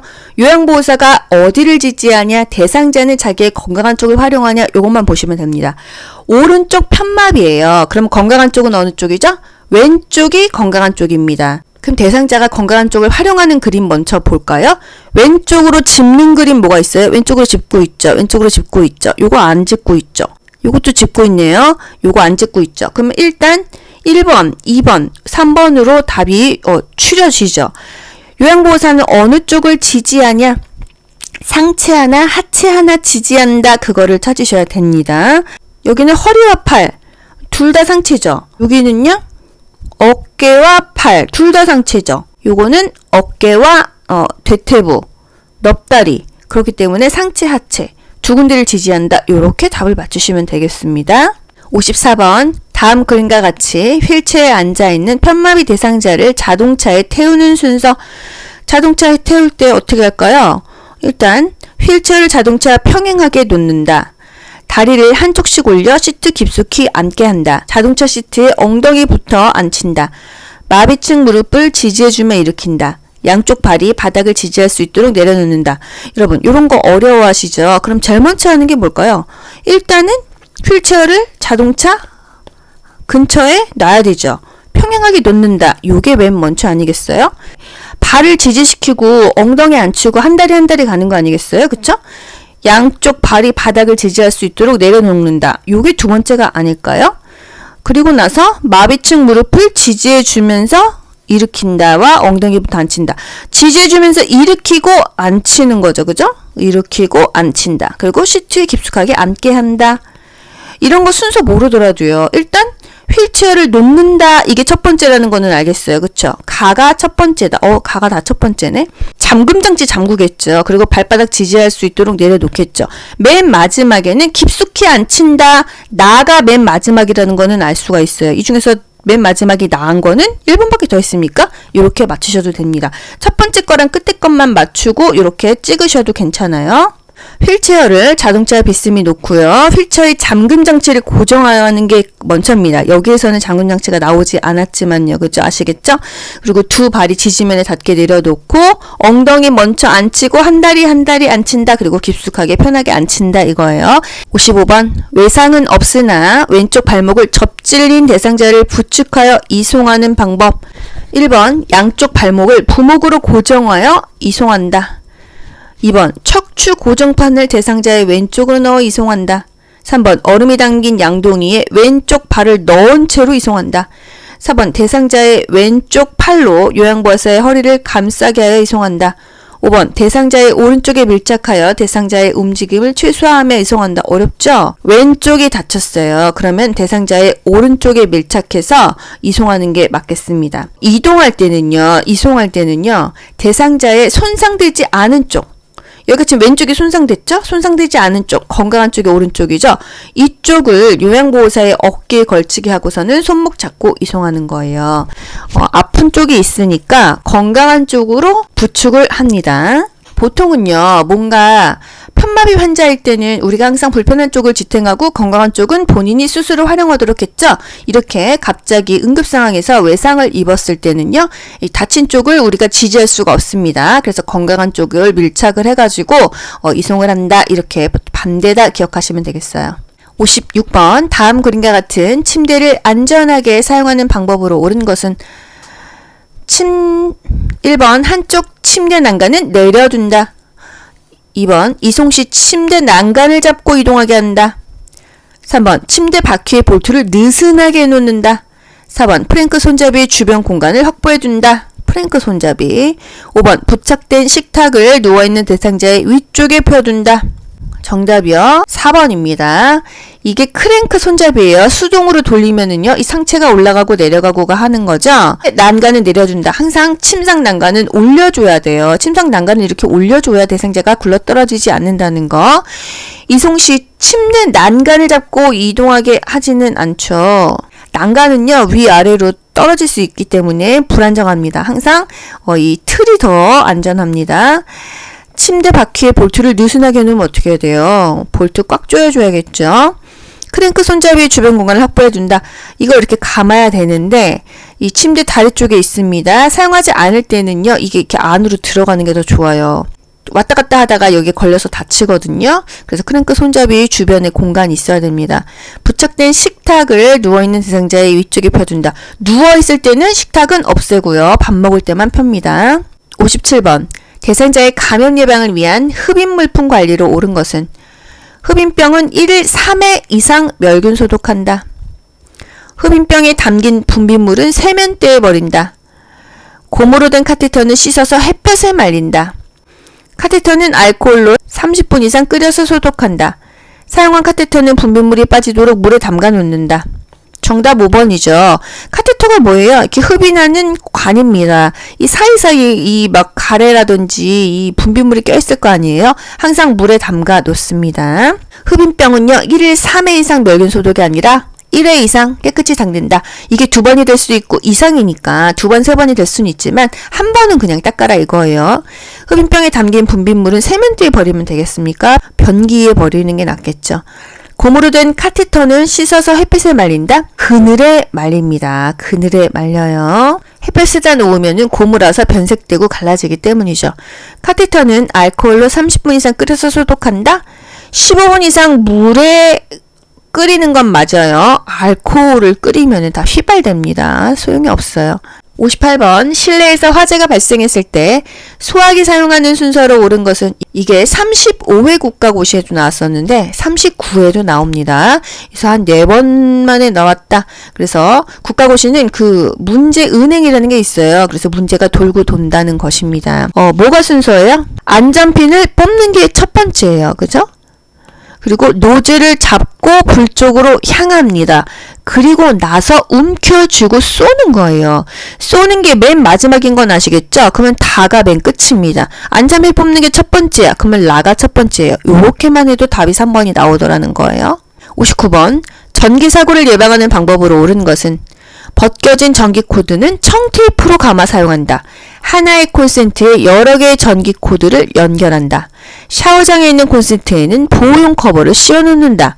콘센트에서 플러그를 뺄 때에는 전기 코드를 잡고 뺀다. 콘센트에 플러그가 꽂힌 상태로 흐린기를 세척한다. 정답요? 3번이죠. 물이 닿는 상황이라고 하면은 커버를 씌워 놓는다. 이게 맞죠. 벗겨진 전기 코드는 청테이프로 감아서 사용하는 게 아니라 뭔가 이상이 있으면 사용하지 않는다. 이게 맞죠. 그리고 전기는 사실 까만 테이프로 감지 않습니까? 그죠? 하나의 콘센트에 여러 개의 전기 코드를 연결하면은 안 된다고 했어요. 거기 누전될 수도 있고요. 그죠? 하나의 콘센트에 여러 개의 전기 코드를 꽂지 않는다. 연결 코드는 가급적 사용하지 않는다. 콘센트에서 플러그를 뺄 때 전기 코드를 잡고 뺀다?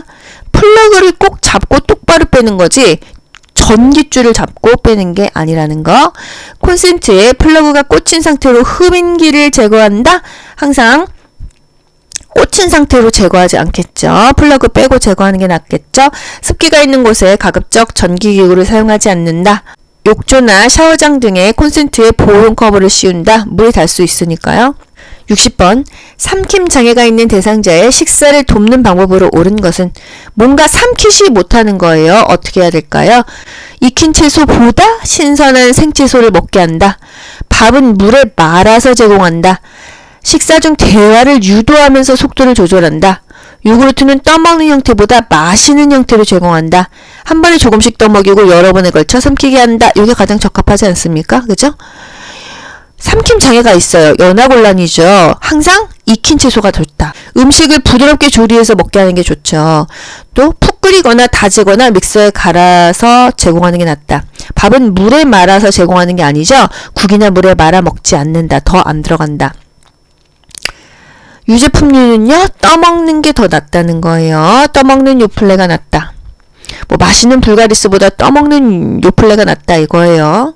61번 변실금으로 오염된 대상자의 속옷을 세탁하는 방법으로 옳은 것은 뚜껑을 열고 삶는다.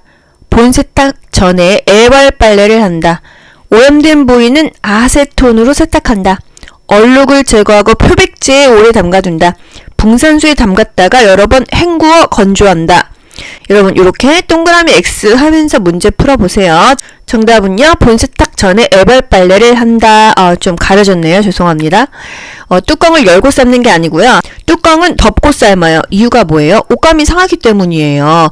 이 뚜껑을 열고 삶으면요. 공기층에 노출이 될 거 아니에요? 그러면 옷감이 상한다는 거. 항상 세탁하는 거에서 중요했던 거 뭐예요? 혈액이나 체액은 찬물로 먼저 닦고 핏기를 제거하고 체액을 제거하고 그 다음에 더운 물로 헹군다. 이게 항상 중요한 것이었습니다. 오염된 부위는 아세톤으로 세탁한다. 여러분 아세톤이 뭐예요?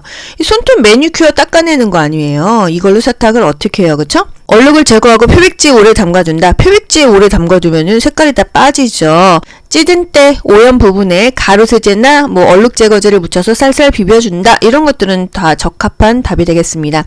붕산수에 담갔다가 여러 번 헹구어 건조한다. 여러분 붕산수 어디서 나왔었잖아요. 뭐예요? 냄새가 너무 심한 세탁물은 헹군 다음에 붕산수에 담거라. 그리고 나서 붕산수 헹구지 말고 탈수해서 말리면은 그 꼬랑내가 없어진다. 냄새가 심한 게 없어진다 했어요. 그쵸? 붕산수는요. 헹구지 않고 건조시키는 거예요. 62번 재가 대상자의 병원 진료를 위해서 동행하는 방법으로 옳은 것은 외출 시에 동행 일상 업무에 대행 이건 뭐예요? 개인 활동 지원 서비스죠. 개인 활동 지원 서비스. 1번 보호자의 자가용을 운전하여 이동한다. 대상자의 귀중품은 소지하고 가게 한다. 대상자에게 필요한 경비를 미리 확인하게 한다. 요양보호사가 이용하는 병원으로 안내한다. 진료 당일에는 복용하던 약을 중단하게 한다. 이렇게 답 나오잖아요. 그죠? 정답 3번이요. 대상자에게 필요한 경비 미리 확인합니다. 외출 장소를 정확하게 파악하죠. 보호자의 자가용을 운전하면 안 됩니다. 보호자가 운전하면 모를까? 요양보호사가 운전하면 어떻게 돼요? 그 사고 나면 우리가 책임져야 돼요. 외출 장소 파악하죠. 교통정보나 교통수단, 그리고 신분증 챙겨야겠죠? 비용을 챙깁니다. 그게 바로 경비죠. 돈을 챙긴다. 병원비가 얼마 나올지, 약값은 얼마 나올지. 보통 대학병원 6개월마다 가면요, 약 한 번 타려면은 막 진짜 10만원, 20만원씩 나오잖아요. 그죠? 대상자의 귀중품은 소지하고 가면 안 되겠죠? 필요한 것만 가지고 갑니다. 외출에 필요한 준비물, 개인적인 소지품만 준비하지 귀중품은 들고 다니면 잊어버려요.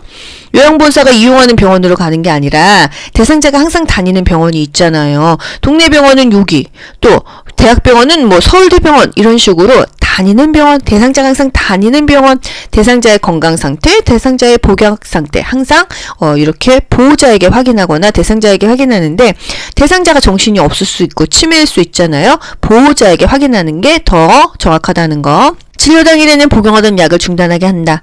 혈압약, 당뇨약 다 먹고 갑니다. 아시겠죠? 중단하지 않아요. 63번, 최근에 시설에 입소한 치매 대상자가 자신의 방을 청소하겠다고 할 때 돕는 방법은 문제되지 않으면 하게 하는 게 좋다, 이거 아니겠어요? 그죠? 진공청소기 사용법을 가르쳐준다. 방 청소는 담당 직원이 한다고 설명한다. 무리하지 않는 범위 내에서는 청소하게 한다. 이게 가장 아름다운 답이죠. 그죠? 당분간 침상에서 절대 안정을 취하라고 말한다. 청소는 낙상 위험이 있으므로 하지 말라고 한다.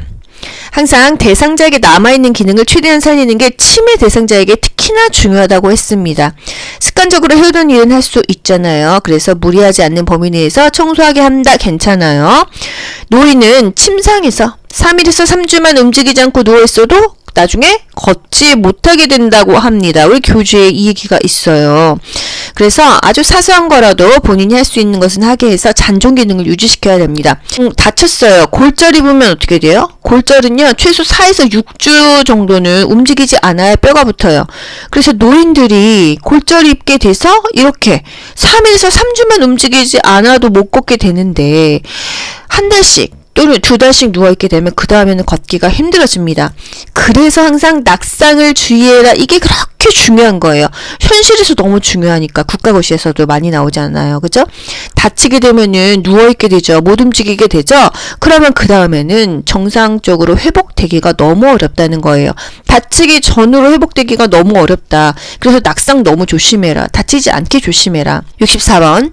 시설에 있는 치매 대상자를 위해서 화장실의 환경을 안전하게 조성하는 방법으로 옳은 것은, 화장실은 항상 24시간 동안 밝게 해라, 물기 없게 해라 그랬죠. 화장실 복도에 화분을 둔다, 넘어지겠죠. 대상자의 눈높이에 맞춰 화장실 표시를 한다, 괜찮죠. 프라이버시를 위해서 화장실 안에 잠금 장치를 만든다. 화장실 안에 신고 벗기 편하게 넉넉한 운동화를 놓는다. 세면대 위에 큰 거울을 설치해서 자신의 모습을 보게 한다. 치매 대상자 거울 보게 되면 어떻게 된다고 그랬어요? 거울 망상이 온다고 했습니다. 괴물로 보일 수도 있고요. 그죠?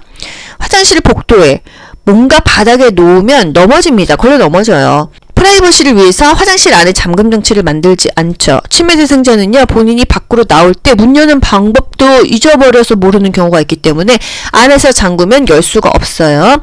화장실 문은 밖에서도 열 수 있는 것으로 한다. 화장실뿐만이 아니라 치매 대상자를 두고 있는 집이나 시설이라고 한다면 항상 밖에서 열 수 있어야 됩니다. 넉넉한 운동화는 넘어져요. 발에 꼭 맞는 게 넘어지지 않는다는 거. 화장실은 항상 밝아야 되고요. 물기가 없어야 되고요. 미끄럼 방지 처리된 신발을 놓던지, 미끄럼 방지 이렇게 구멍 숭숭 뚫려 있는 매트를 사야 됩니다. 이렇게 쿠팡이나 인터넷 쇼핑몰에 화장실 매트 이렇게 검색하면은 많이 나와요. 그렇게 지금 대상자, 집에 어르신 있는 집 또는 부모님이 좀 연로하신 분들은 화장실 이렇게 깔아서 넘어지지 않게 해야 됩니다. 화장실에 딱 슬리퍼 신다가 물기에 미끄러지는 경우가 너무 많기 때문이죠. 화장실에서 많이 다칩니다. 65번.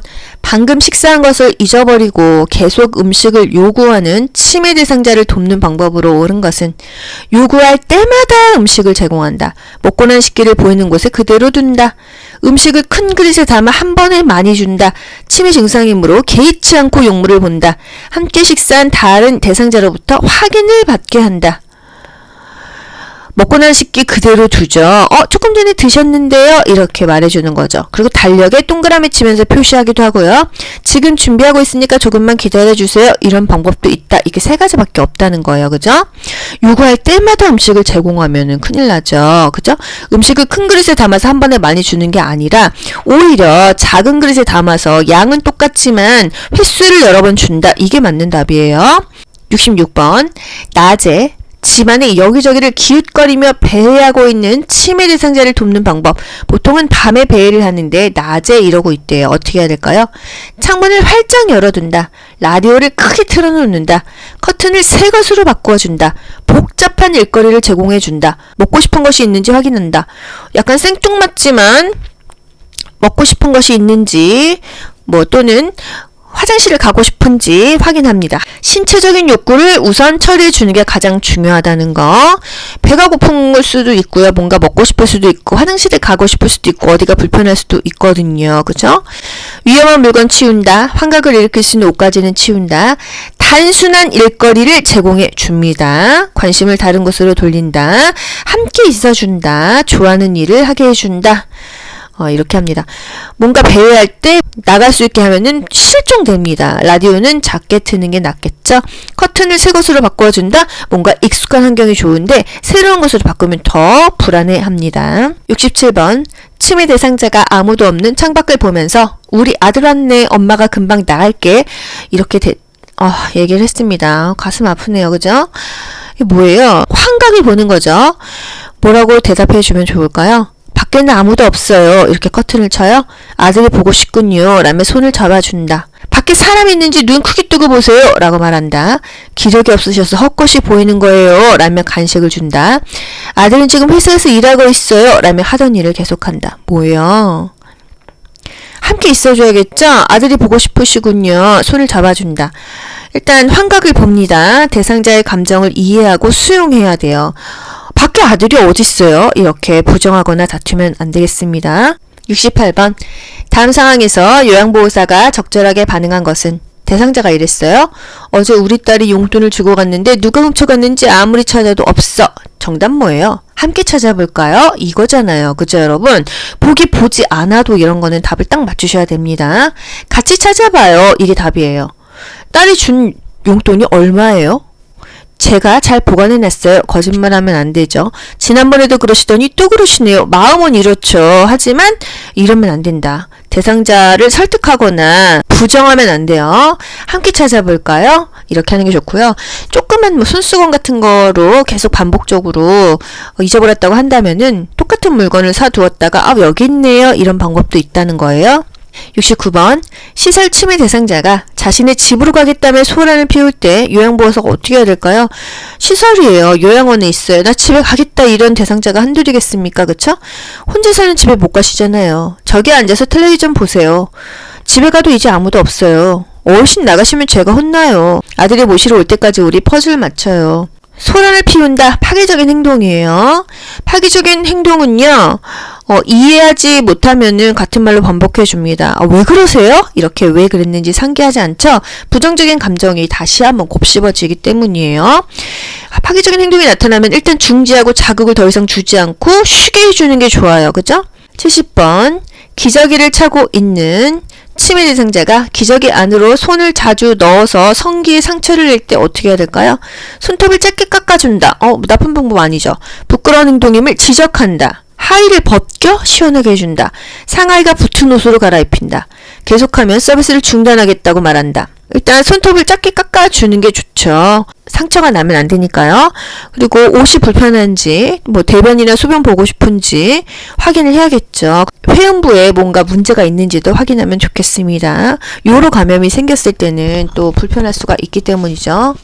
71번 치매 대상자의 진압력을 향상하기 위한 프로그램으로 적절한 것은 달력 만들기, 악기 연주, 선 따라 그리기, 물건값 계산하기, 좋아하는 음식 말하기. 이 문제 너무 어렵지 않습니까? 이거 사실 그렇게 중요하지 않다고 해서 공부 안 했던 부분인데 문제가 나왔어요. 여러분, 진압력이 뭐예요? 시간이나 장소, 사람을 자주 인식시켜야 돼요. 이걸 잘 모르기 때문이죠. 오늘이 몇 월 며칠인지, 지금 몇 시인지, 여기가 어딘지, 이 사람이 누군지를 잘 모른다는 거예요. 지금 시간, 장소, 사람에 관련된 보기가 뭐가 있어요? 달력, 시간이죠. 악기, 선 따라 그리기, 계산하기, 말하기. 그래서 진압력 하면은요, 시간, 장소, 사람에 대한 답을 찾으시면 됩니다. 그래서 달력 만들기가 답이 되겠어요. 그래서 진압력이 이 문제가 있는 대상자에게는요, 인지를 자꾸 시켜줘야 돼요. 오늘은 토요일이에요. 지금은 12시니까 점심 먹을까요? 이런 식으로요.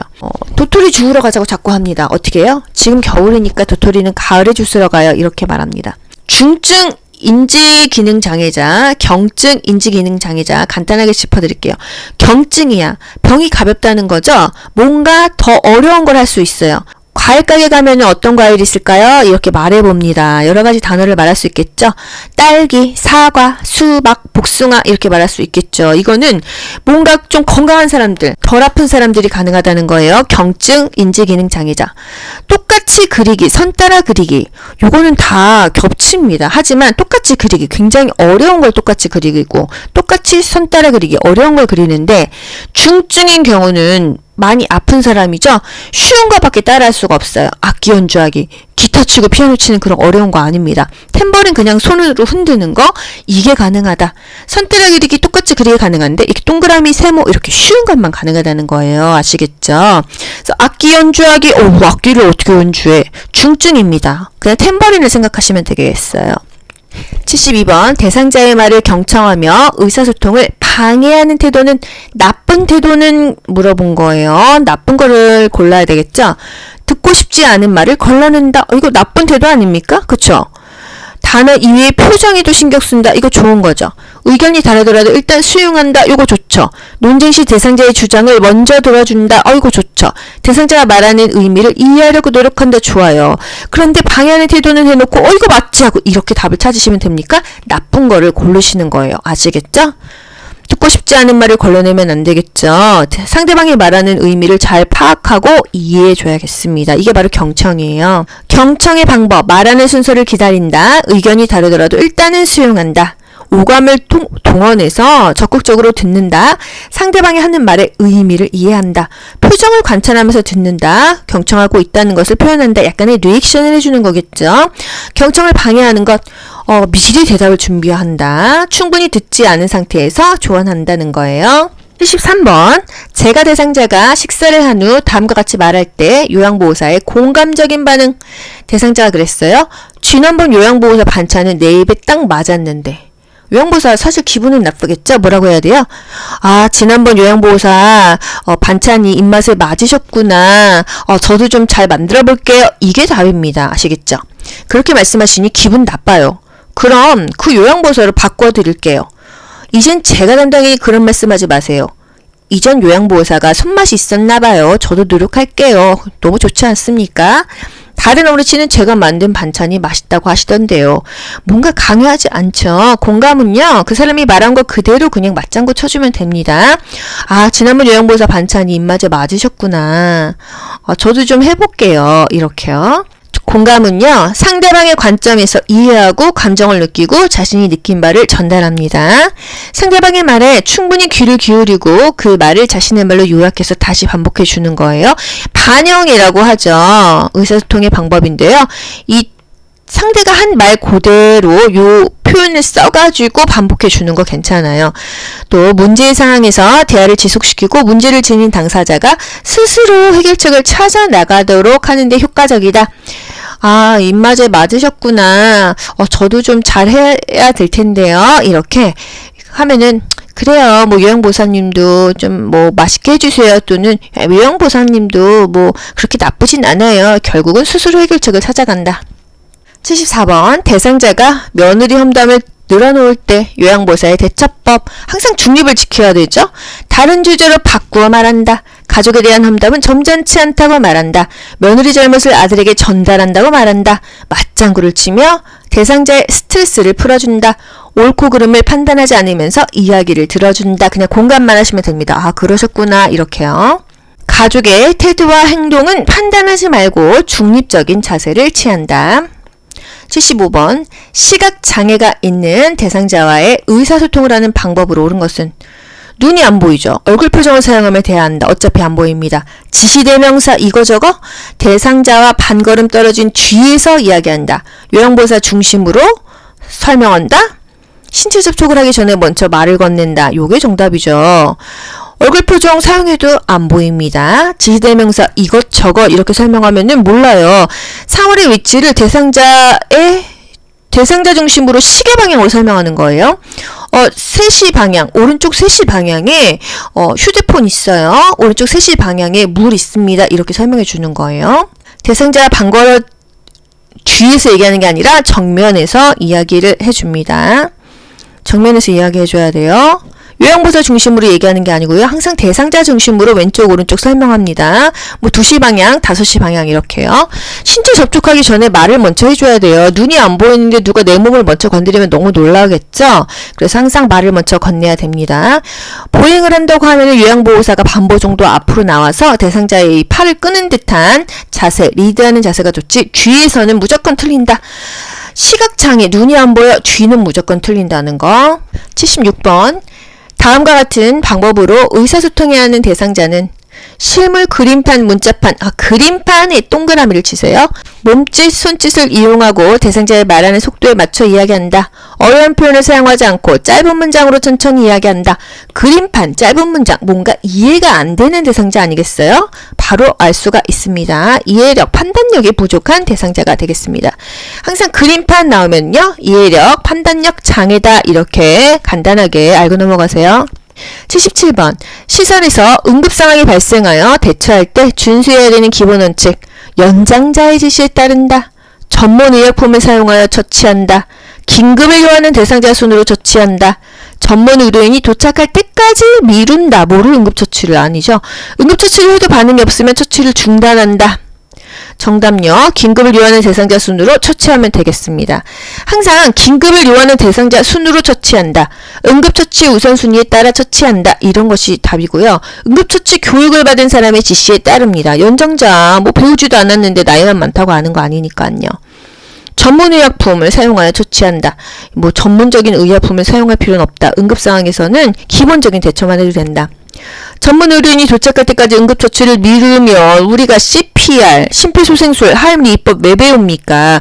중요한 시간은 4에서 6분이다. 이 시간이 지나면은 뇌사에 빠진다 했어요. 근데 119가 이 안에 못 온단 말이죠. 그래서 항상 응급처치 초반에 그 골든타임이 너무 중요하다는 거예요.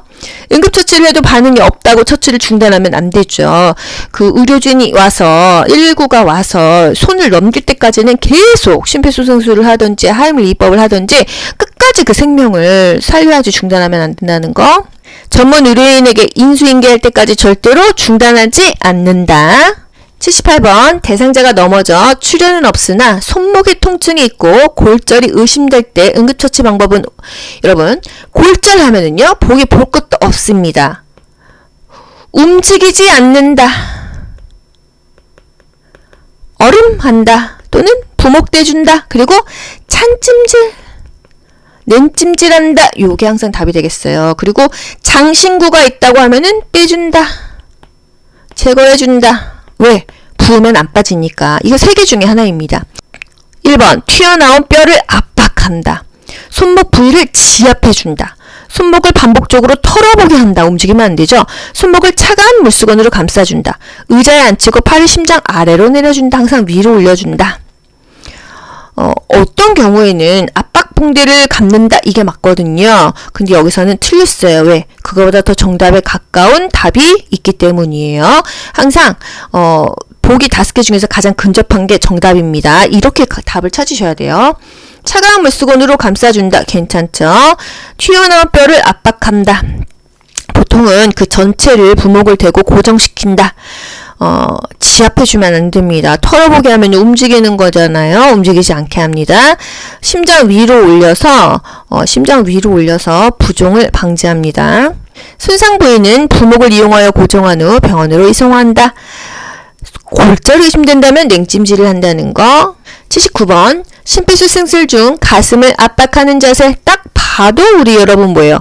팔을 쭉 뻗고 이렇게 직각이 되어라 했잖아요. 그죠?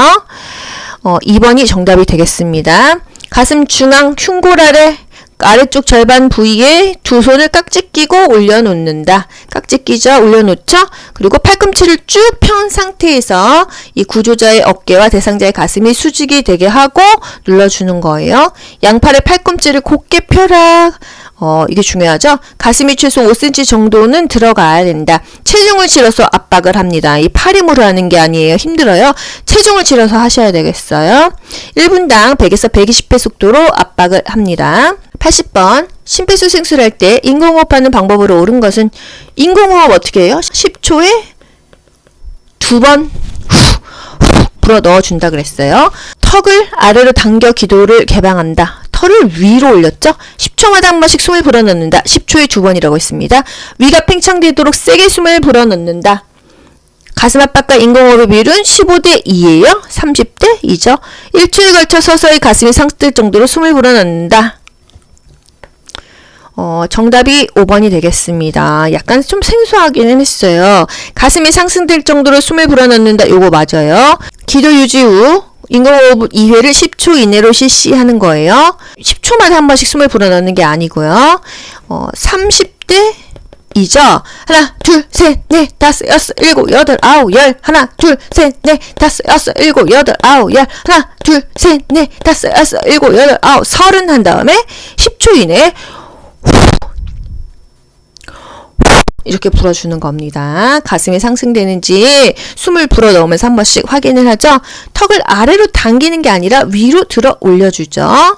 여러분 수고 많이 하셨습니다. 좋아요 누르면 합격. 귀로 듣고 고득점 합격하는 비결이 귀요보에 있습니다. 여러분 모두 합격 가자. 안녕. 좋아요 눌러주세요.